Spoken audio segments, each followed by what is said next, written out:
नमस्कार, आप देख रहे हैं वीआईपी न्यूज। मैं हूं पद्मा कुलदीप। बढ़ते हैं खबरों की ओर। रामनवमी के अवसर पर मुख्यमंत्री भूपेश बघेल शिवरी नारायण पहुंचे हैं। यहां उन्होंने रामायण इंटरप्रिटेशन सेंटर का किया लोकार्पण। ये सेंटर लगभग 90 लाख रुपए की लागत से तैयार किया गया है।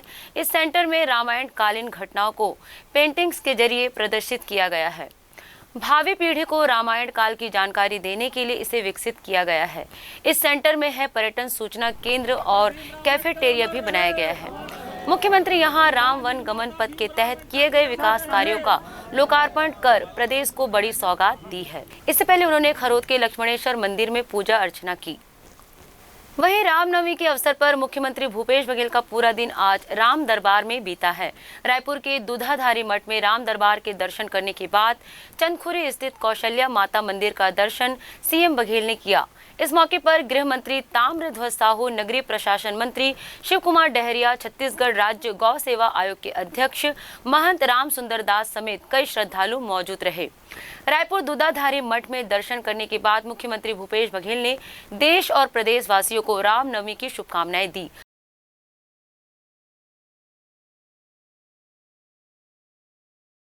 राम वनगमन पर भगवान राम जब वनवास हुआ तो सबसे ज़्यादा समय हमारे छत्तीसगढ़ में गुजारा और उनका ननिहाल भी है। तो इस नाते हम लोग 9 स्थानों का चयन किए हैं। पहले चंदखुरी के पिछले साल हम लोगों ने उसका भव्य लोकार्पण किया, इस साल शिवरी नारायण, और उसके बाद फिर आगे फिर लगातार था। आज रामनवमी है। रामनवमी की सबको बधाई, शुभकामना। और दूधाधारी मठ में आज भगवान के पूर्ण स्वरूप और पूरे सज्जा के साथ दर्शन करने का अवसर मिला। खैरागढ़ उपचुनाव में दोनों पार्टियां भगवान राम के नाम ले रही हैं। जैसे जैसे खैरागढ़ उपचुनाव में मतदान की तारीख नजदीक आ रही है, वैसे वैसे भाजपा और कांग्रेस एक दूसरे पर तंज कसते हुए नजर आ रहे हैं। भाजपा सांसद संतोष पांडे ने कहा कि अब कांग्रेस को भगवान राम का सहारा लेना पड़ रहा है। अब तो भांचा भाटो सब याद आई। छत्तीसगढ़ के भगवान राम भांजा है। ये सब इसी दृष्टि से यहाँ भांजे भांजियों को प्रणाम नहीं करते बल्कि उनका प्रणाम करते हैं। ये छत्तीसगढ़ का इतिहास है और ये तो भटकाने के लिए ये सब कार्यक्रम किया जा रहा है।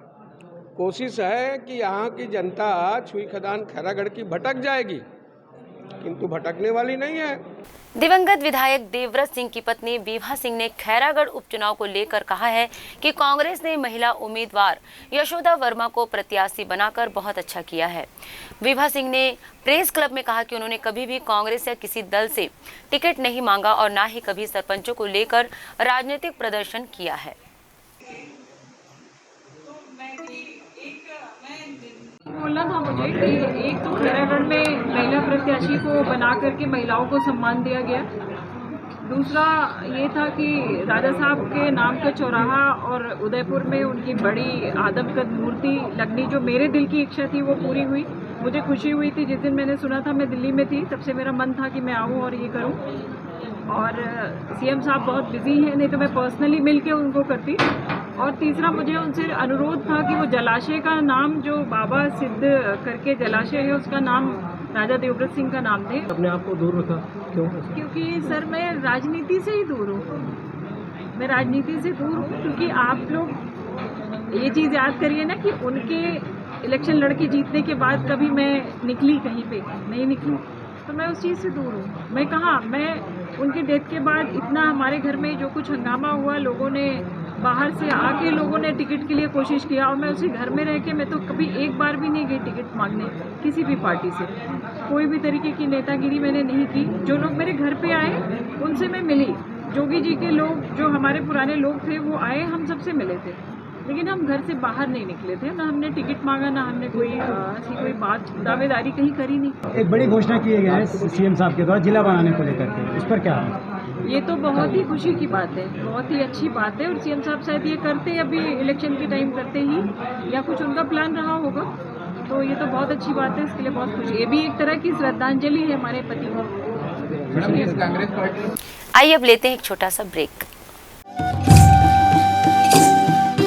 बस्तर यानी घने जंगल, बस्तर यानी हरितिमा, बस्तर वनवासी, बस्तर जो कभी था अबूझ, अब शासन की सूझबूझ से बढ़ रहा है प्रगति पथ पर।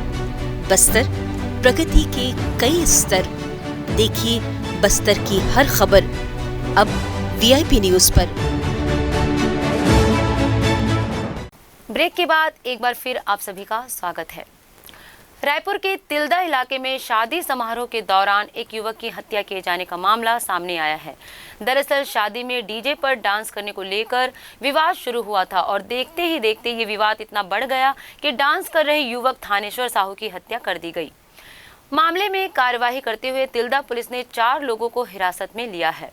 रेलवे ट्रैक पॉइंट है, वहाँ पर एक शादी हो रहा था। इस दौरान जो शादी में बाजा बज रहा था डीजे, उसमें आपस में डीजे में जो नाच रहे थे उसमें उस डीजे के विवाद को लेकर के एक जो लड़का था मृतक जो थानेश्वर है, उनको 5-6 लोगों द्वारा कुंदा, नारा, डेढ़ा, कैलाश और करण संतवानी के द्वारा मारपीट कर दिया गया, जिससे उनका जो मौके पर ही मृत्यु हो गया है और जिस पर से धारा 302 के तहत अपराध पंजीबद्ध किया गया है और आरोपी का जो मामले में जो प्रयुक्त हथियार है उसको भी बरामद किया गया है और सभी आरोपियों को गिरफ्तार करके धारा 302 के तहत रिमांड में भेजा गया। राजधानी रायपुर में शराब डिस्ट्रीब्यूटर बनाने के नाम पर करोड़ों रुपए की ठगी किए जाने का मामला सामने आया है। मामले में नवा रायपुर की राखी पुलिस ने एसएसआर डिस्टिलेशन और blending unit private limited company के डायरेक्टर राजेंद्र शर्मा और जगजीत सिंह के खिलाफ धोखाधड़ी का मामला दर्ज किया है। जानकारी देते हुए ग्रामीण एसएसपी ने बताया कि नवा रायपुर निवासी नागेश कौशिक और उसके साथी शिव चंद्राकर को छत्तीसगढ़ में शराब कंपनी का डिस्ट्रीब्यूटर बनाने की बात कही गई और अलग अलग किस्तों में 1 करोड़ 49 लाख रुपए ठग लिए गए। वर्ष 2018 से 21 के बीच में जो पीड़ित है नागेश कुमार कौशिक, उनको राजेंद्र कुमार शर्मा और जगजीत सिंह के जो व्यक्ति हैं जो कि मूलतः पंजाब के रहने वाले हैं, इनके द्वारा प्रार्थी को शराब डिस्ट्रीब्यूटर के नाम पर काम दिलाने के एवज में लगभग 1.5 करोड़ रुपए लिया गया था, जिसको बाद में फर्जी निकला और उनको कोई डिस्ट्रीब्यूटर से संबंधित कार्य भी नहीं दिया गया। इस प्रकार से शिकायत प्राप्त होने पर थाना प्रभारी राखी द्वारा जांच के उपरांत उसमें 420 का धोखाधड़ी का अपराध पाए जाने पर अपराध पंजीबद्ध किया जाकर विवेचना में लिया गया। पावर हाउस भिलाई के फल मंडी में लगी आग बुझ तो गई है, लेकिन 100 से ज्यादा परिवार का आशियाना उजड़ गया है। फिलहाल पीड़ित परिवारों को एक स्कूल पनाह दे रहा है। घटनास्थल पर जिले के तमाम जनप्रतिनिधियों ने पीड़ितों से मिलकर उन्हें सुविधाएं दिए जाने को लेकर आश्वासन दिया है।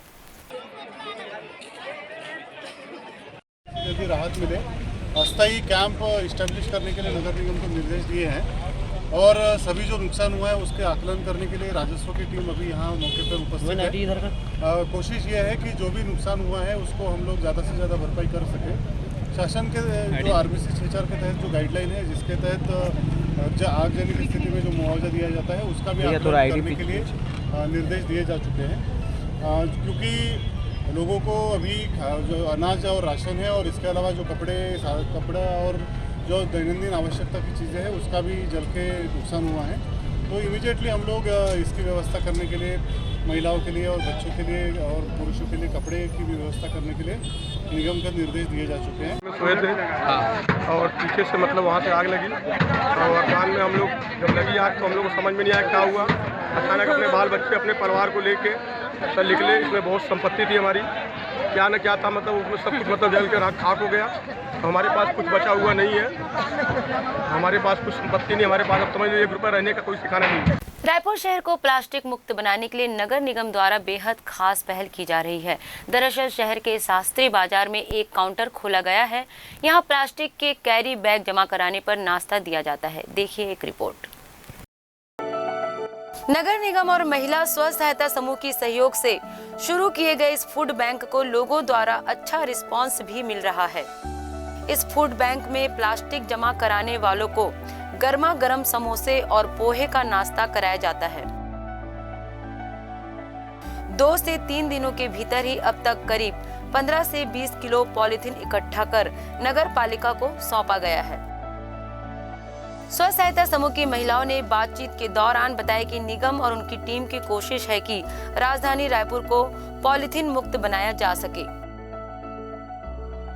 पॉलीथीन हम ले रहे हैं 1 किलो पॉलीथीन, जो उसके बदले जो नाश्ता दिया जा रहा है उन पॉलीथीनों को हम नगर निगम को सुपुर्द कर देंगे और उन जो भी वो इसका मिसयूज़ है वो मार्केट में बंद हो जाएगा। इससे क्या है, स्वच्छता के हम एक कदम और आगे बढ़ सकेंगे।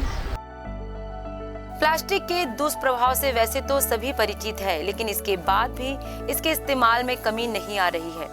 आइए एक नजर डालते हैं प्लास्टिक के इस्तेमाल को कैसे कम किया जा सकता है। प्लास्टिक से बने ऐसे सामानों के इस्तेमाल से बचे जो सिर्फ एक बार इस्तेमाल में लाए जा सकते हैं। प्लास्टिक बैग्स के स्थान पर जूट या कपड़े के बने थैलों का उपयोग करें। प्लास्टिक प्रदूषण हमारे पर्यावरण को काफी तेजी से नुकसान पहुंचा रहा है। प्लास्टिक पदार्थों से उत्पन्न कचरे का निस्तारण काफी कठिन होता है। इसके चलते ये एक वैश्विक चिंता का विषय बन गया है। ऐसे में रायपुर में हुई ये पहल यहाँ के लोगों के सहयोग से ही अपने मकसद पर कामयाब हो सकता है। Gaurav Singh, VIP news, Raipur. Plastic मुक्त भारत व छत्तीसगढ़ बनाने के लिए सरकार द्वारा कई प्रयास किए गए हैं। इससे पहले भी छत्तीसगढ़ में या बात करें या देश की बात करें तो प्लास्टिकों को बैन करने की कोशिश की गई है, मगर इससे कोई परिणाम निकलकर सामने नहीं आया। वहीं रायपुर में शास्त्री मार्केट जो एक सब्जी मार्केट है, आप देख सकते हैं जिस तरह यहाँ सब्जी मार्केट है, यहाँ रायपुर नगर पालिका और महिला स्व सहायता समूह द्वारा एक अनोखा पहल चालू किया गया है, जहां 1 किलो यूज्ड प्लास्टिक के बदले आपको 1 प्लेट नाश्ता दिया जाएगा। यह नगर निगम द्वारा बहुत अच्छा प्रयास है, जिससे यूज्ड प्लास्टिकों को यूज़ करने व डिस्पोज करने के लिए एक बहुत अच्छा प्रयास किया जा रहा है। जहां आप देख सकते हैं जैसे यहाँ प्लास्टिक, महिलाएं यहाँ प्लास्टिक दे रही हैं। आइए उनसे सीधे बात करते हैं। ये किचन है, यहाँ यूज्ड प्लास्टिक के बदले आपको 1 प्लेट नाश्ता दिया जाएगा। महिलाएं यहाँ हैं, आप उनसे बात करते हैं। ये आइडिया आप लोगों को कैसे आया? कैसे आपको ये प्रोग्राम कैसे मिला, इसके बारे में कैसे सोचा और इसका लोगों में क्या प्रभाव पड़ रहा है? आसपास के लोग क्या आ रहे हैं यहाँ? जी आ रहे हैं, और ये हमें महापौर जी द्वारा दिया गया है रोज़गार, हमारी महिला स्व सहायता समूह को मिला है। और यहाँ पे हम 1 किलो पॉलीथीन के ऊपर उनको 1 प्लेट नाश्ता देंगे। और साथ में जैसे कि आप मार्केट में देख रहे हैं नाश्ता वगैरह का जो हम उनको उपलब्ध कराएंगे। इससे क्या है, महिलाओं को रोज़गार प्राप्त हुआ है और स्वच्छता के ओर एक कदम हम आगे भी बढ़े हैं। जैसे कि आप देख रहे हैं कि पॉलीथीन के ऊपर हम नाश्ता 1 प्लेट देने का निर्णय लिया है हमारे समूह ने। आज छत्तीसगढ़ की राज्यपाल अनुसुईया उइके अपना जन्मदिन मना रही है। राष्ट्रपति रामनाथ कोविंद ने उन्हें फोन कर जन्मदिन की बधाई दी। मुख्यमंत्री भूपेश बघेल ने राजभवन पहुंचकर जन्मदिन की शुभकामनाएं दी है। वहीं उपराष्ट्रपति M वेंकैया नायडू ने भी राज्यपाल अनुसुईया उइके को दूरभाष हार्दिक बधाई और शुभकामनाएं दी। नवरात्रि में अष्टमी और नवमी का विशेष महत्व होता है। इन दोनों दिन लोग अपने घरों में कन्या पूजन करते हैं। नवरात्रि 9 दिनों का पर्व है, जिस दौरान मां दुर्गा के 9 अलग अलग रूपों को पूजा जाता है। इसी कड़ी में आज दुर्गा नवमी के अवसर पर राज्यपाल अनुसुईया उइके ने राजभवन में मां दुर्गा के सिद्धिदात्री स्वरूप की पूजा अर्चना की और हवन किया। दुर्गा नवमी के इस पावन अवसर पर राज्यपाल अनुसुईया उइके ने राजभवन में देवी स्वरूपा कन्याओं का पूजन किया। नवरात्र में लोग अपने घरों में जवारा रखकर 9 दिनों तक धार्मिक अनुष्ठान करते हैं। पंचमी और अष्टमी की आरती की जाती है। नवमी के दिन जवारों का विसर्जन किया जाता है। इस बीच धमतरी के ग्राम सुपेला में जवारा का विसर्जन किया गया। विसर्जन के दौरान सबसे आगे सेवा गायन करने वाले ढोल नगाड़े बजाने वाले चल रहे थे। उसके पीछे महिलाएं अपने सिर पर जवारे के घट लेकर चल रही थी। गाँव के सभी जगहों से जवारे लाकर माँ शीतला मंदिर जाकर माता की पूजा की गई।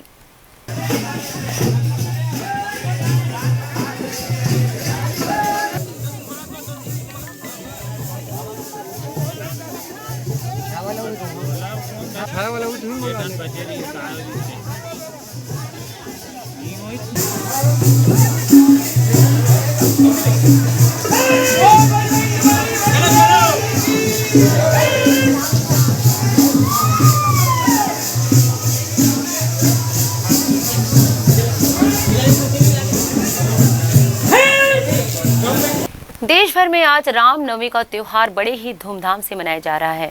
भगवान राम के ननिहाल छत्तीसगढ़ में भी रामनवमी को लेकर खासा माहौल नजर आ रहा है।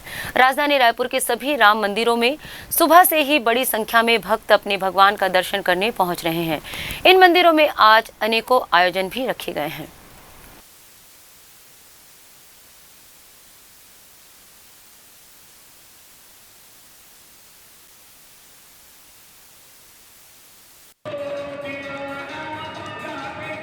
वीआईपी रोड राम मंदिर परिसर में हर वर्ष रामनवमी का आयोजन किया जाता है। इस वर्ष भी बहुत धूमधाम से किया गया है। 1.25 मणि का प्रसाद लग रहा है। भक्तगण यहाँ पर आ रहे हैं। अभी 12 बजे राम भगवान का जन्म हुआ है और आज शाम को संकीर्तन भी होगा। नवरात्र में 9 दिनों तक मां भगवती की उपासना करने के बाद आज रामनवमी का जो त्यौहार है देश भर में धूमधाम से मनाया जा रहा है। भगवान राम के ननिहाल कहे जाने वाले छत्तीसगढ़ की बात करें तो छत्तीसगढ़ की राजधानी रायपुर में भी इसकी खासी धूम नज़र आ रही है। आप देख सकते हैं राजधानी रायपुर के राम मंदिर का ये परिदृश्य है, जहां पर जो सैकड़ों की संख्या में भक्त यहाँ पहुँचे हैं भगवान राम के दर्शन करने। सुबह से ही यहाँ पर इस तरह की भीड़ देखी जा रही है। अलग अलग विविध अनेकों आयोजन भी यहाँ पर किए गए हैं। अभी कुछ ही देर पहले यहाँ पर भगवान राम की महाआरती हुई है। इसके बाद शाम को कीर्तन भजन का भी यहाँ पर आयोजन किया गया है। इसी के चलते जो है आज सुबह से यहाँ पर भीड़ देखी जा रही है। रामनवमी के दिन भगवान राम का दर्शन पाने के लिए हजारों की संख्या में जो भक्त हैं यहाँ पर आकर जुटते हुए नजर आ रहे हैं। निश्चित रूप से भगवान राम का दिन है आज। मुख्यमंत्री भूपेश बघेल भी आज पूरे दिन भगवान राम के दर्शन में जुटे रहेंगे और आज ही राम वन गमन पथ के शिवरी नारायण में परिपथ का लोकार्पण भी वे करने वाले हैं। निश्चित रूप से छत्तीसगढ़ सहित देशवासियों के लिए रामनवमी का दिन खासा महत्व रखता है और इसी के चलते आज यहाँ पर इस तरह की भीड़ देखी जा रही है। कैमरा पर्सन होरीलाल साहू के साथ अंकित मिश्रा की रिपोर्ट, वीआईपी न्यूज़ रायपुर।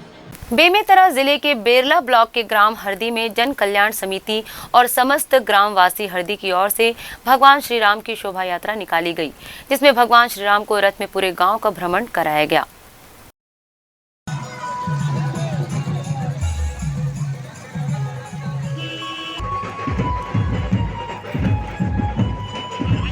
आपसी सद्भाव, प्रेम और भाईचारा बढ़ाने संत कबीर के संदेश ढाई आकर प्रेम का नाम से एक सांस्कृतिक यात्रा देश भर में निकाली जा रही है। शनिवार की शाम रायपुर से इस यात्रा की शुरुआत हुई। कार्यक्रम की शुरुआत के दौरान कबीर भजन गायक पद्मश्री प्रहलाद सिंह टिपनिया और साथियों द्वारा मनमोहक प्रस्तुति दी गई।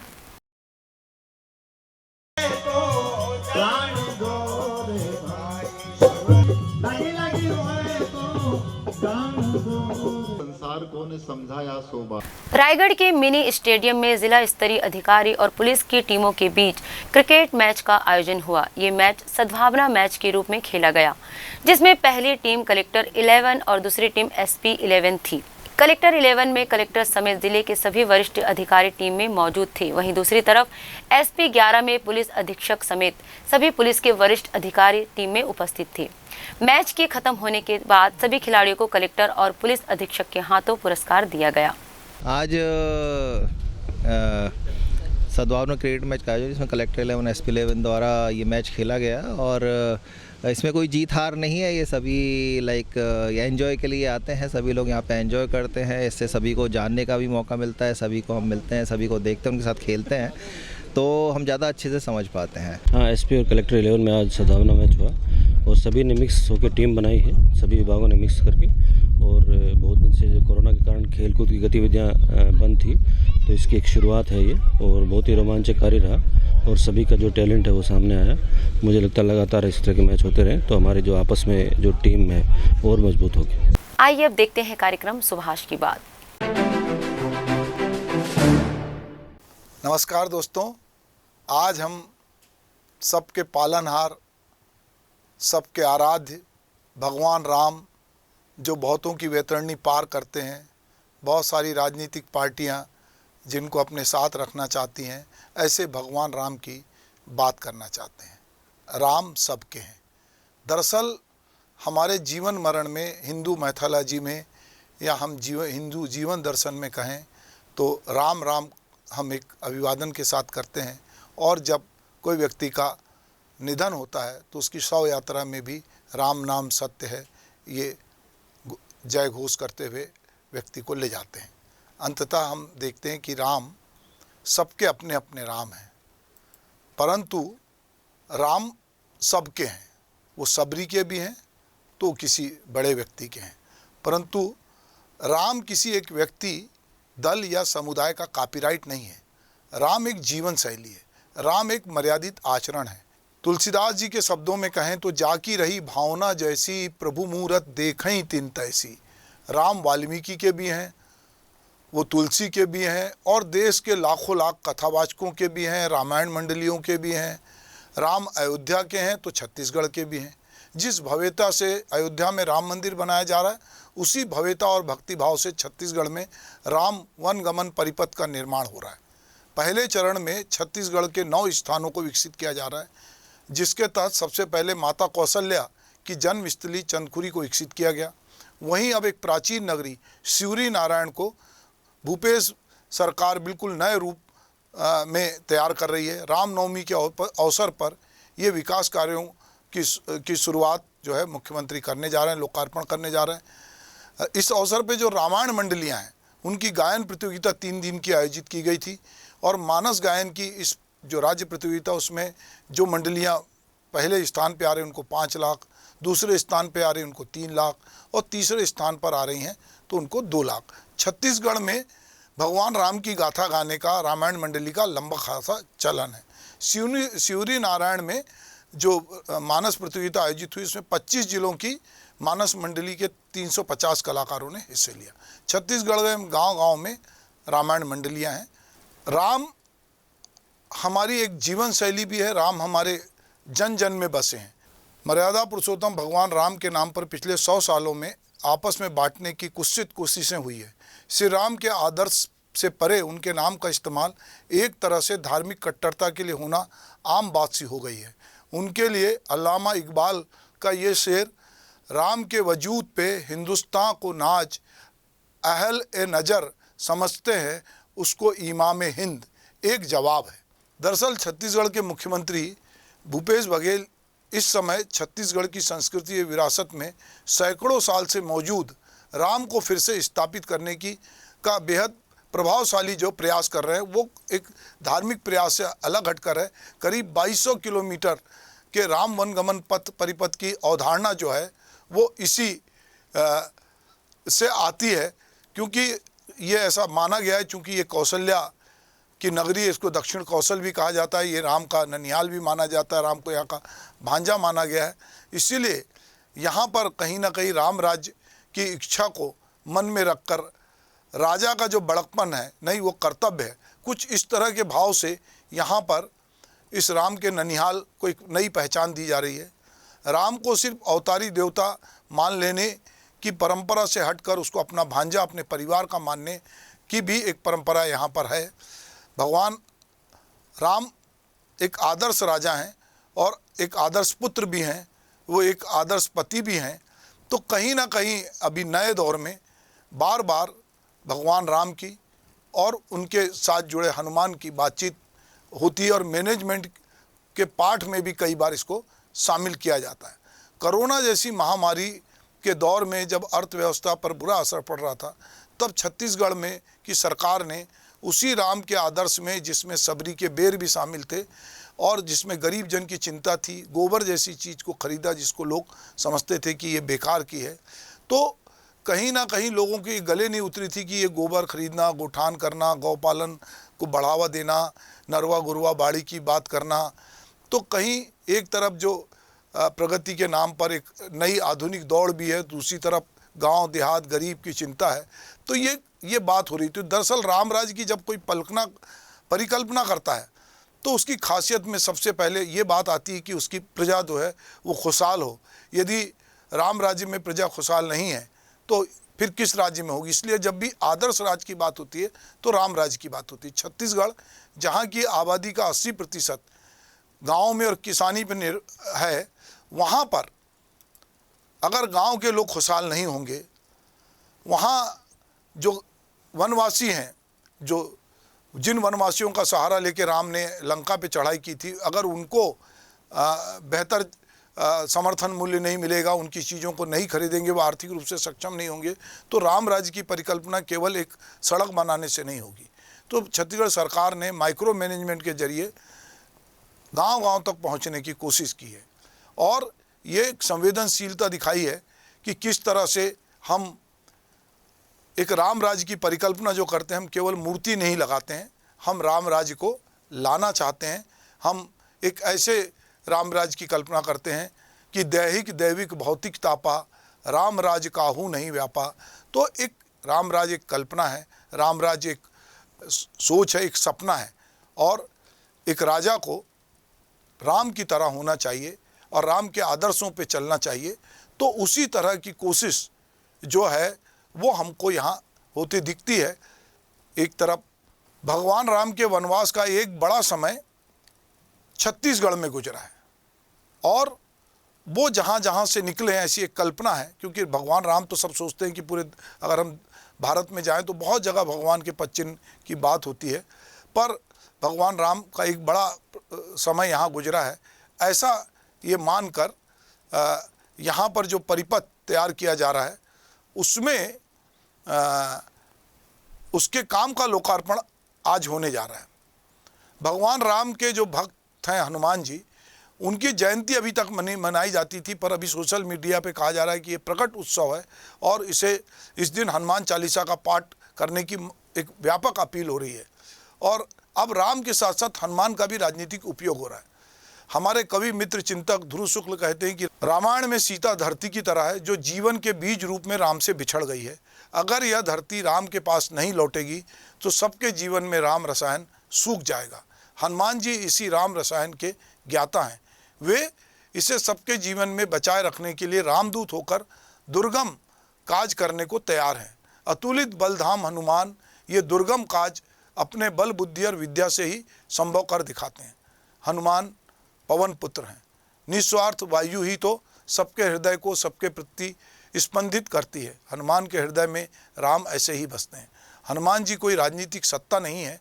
उनके इस बायोडाटा में साफ लिखा है कि वे उस तपस्वी राम राजा के सकल काम करने को आतुर हैं जिसमें सबका जीवन सुखमय अमित फल पा सके।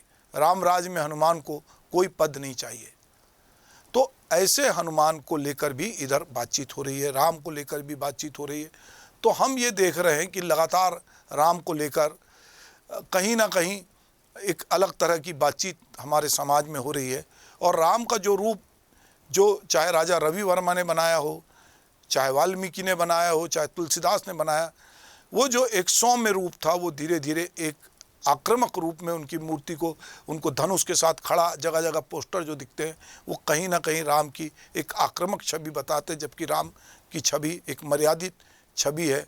छत्तीसगढ़ के जीवन में राम लोक जीवन का हिस्सा हैं। यहाँ पर एक दूसरे को सम्मान देने का तरीका, प्रजा से प्रेम करने वाले जो राजा हैं वो अपने साथ शायद इसी राम को रखना चाहते हैं, क्योंकि राम के बिना किसी का काज अधूरा है। तो राम मर्यादित हैं, राम संतुलित हैं, राम की छवि ऐसी है कि जिसको तुलसीदास ने लिखा कि भय प्रगट कृपाला दीन दयाला कौशल्या हितकारी हर्षित महतारी।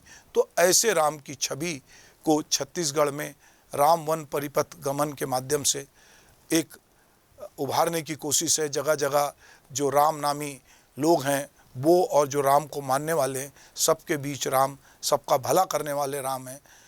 राम सबके साथ हैं, राम किसी एक वर्ग के साथ नहीं है। तो ऐसे राम को की पूरी जो 14 साल की वन यात्रा का बड़ा भाग है उसको राम वन परिपथ गमन के माध्यम से याद किया जा रहा है। रामायण मंडलियों को फिर से एक मौका दिया जा रहा है कि राम कथा को घर घर तक पहुंचाए, राम को सबके जीवन में पहुंचाए। तो हम समझते हैं कि राम के नाम से सबको सद्बुद्धि आएगी और हम यही कर सकते हैं कि तेरा राम जी करेंगे बेड़ा पार, उदासी मन काहे को डरे। इस बुलेटिन में फिलहाल इतना ही। देखते रहिए VIP न्यूज़। नमस्कार।